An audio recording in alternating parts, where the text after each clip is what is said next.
A paz de Deus a todos. Hoje nós vamos meditar na palavra de Deus que se encontra na primeira epístola aos Coríntios, no capítulo 1 e verso de número 17. Porque Cristo enviou-me não para batizar, mas para evangelizar, não em sabedoria de palavras, para que a cruz de Cristo se não faça vã. A eloquência de alguns homens leva muitas vezes milhares de pessoas a seguirem um caminho completamente contrário à palavra de Deus, sem sequer se renderem conta disso. Um grande número de pregadores deseja cair nas graças do povo. E para isso, ao contrário de pregar a verdade do Evangelho, pregam aquilo que é agradável aos homens. Pregam o que os homens querem ouvir. Se utilizam de filosofias vãs, de psicologia, de autoajuda e de mensagens motivacionais que agradam aos ouvidos humanos. Paulo, um dos maiores instrumentos de Deus para o anúncio do Evangelho na face dessa terra, ele nunca teve por ambição a aceitação das pessoas, mas sim que a verdade que é Cristo fosse anunciada a toda criatura. Paulo era um dos apóstolos de Cristo. Ele podia exigir que somente ele poderia batizar, que todas as decisões passassem por ele, mas ele não via nada acima da maior vocação que existe, a pregação do santo Evangelho de Cristo. Paulo não permitia que nada estivesse acima do seu relacionamento com Deus. Nem o seu ministério, nem a sua posição, nem o seu conhecimento.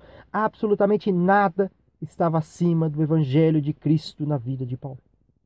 Por isso ele disse: eu não me envergonho do Evangelho, porque ele é o poder de Deus para a salvação de todo aquele que crê. Envergonhar-se do Evangelho não é ter vergonha de dizer que é crente ou de usar uma determinada roupa que nos identifique como crente, não. Envergonhar-se do Evangelho, primeiro é preciso compreender o que é o Evangelho. O Evangelho é uma mensagem, a mensagem que revela a boa nova da salvação de Deus operada por Jesus Cristo na cruz. Por que alguém teria vergonha dessa mensagem?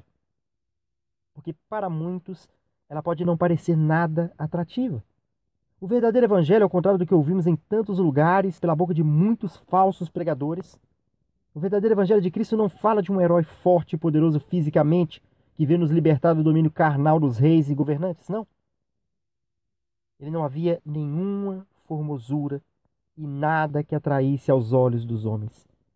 Era um homem de dores, morto numa cruz romana, em humilhação e sofrimento inigualáveis, não por causa dos pregos nem da coroa de espinhos, mas por causa do cálice da ira de Deus que ele teve que beber inteiramente por minha e por sua culpa.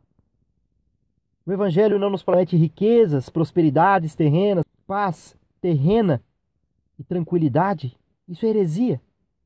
Cristo morreu por só um motivo: redenção espiritual, justificação dos nossos pecados diante de Deus, pagamento da nossa dívida diante do Criador por causa dos nossos pecados, como pena por termos transgredido as leis de Deus, regeneração através do Espírito Santo que Cristo nos enviou após sua ascensão aos céus. E por fim, vida eterna com Cristo em glória. Nada além disso. Mas seres carnais não querem isso. Podemos até dizer que queremos, todos querem ir para o céu, mas depois, um dia, não agora. Queremos mais e mais dessa terra, mais e mais dos prazeres e dos bens terrenos. Porém, se não começarmos agora a pensarmos na nossa eternidade, se não tivermos gravado em nossos olhos a eternidade com Cristo, se não amarmos o Senhor acima de tudo nessa vida e não buscarmos em primeiro lugar o reino dos céus, só nos restará a condenação eterna. Paulo sabia que nenhuma outra mensagem tinha poder de dar a vida eterna ao pecador, senão o Evangelho de Cristo. E ele não pregava em sabedoria de palavras, nem filosofias vãs, como vimos em muitos lugares, autoajuda, psicologia social, afirmação do ego, que mantém as pessoas no conforto de suas misérias espirituais e pecaminosas. Mas Paulo pregava sob a guia e o poder do Espírito Santo. E para quê? Para que a cruz de Cristo se não faça vã. Muitos dizem pregar pelo Espírito Santo, mas eu vos digo algo: se uma pregação não traz pecadores ao arrependimento, se uma pregação não tira as pessoas do conforto da carne e as leva ao quebrantamento no Espírito, e sobretudo se essa pregação não exalta Cristo, não nos revela os atributos de Cristo, não glorifica Cristo, isso não vem do Espírito Santo, não provém de Deus. Por quê? Porque ainda que seja uma pregação magnífica, profunda, cheia de sabedoria filosófica e humana, ela diminui o sacrifício de Cristo na cruz. Como Paulo mesmo disse, para que a cruz de Cristo não se faça vã. Ou seja, se Cristo não tivesse vindo e morrido por nós na cruz, não haveria nada que nós pudéssemos fazer para obtermos salvação.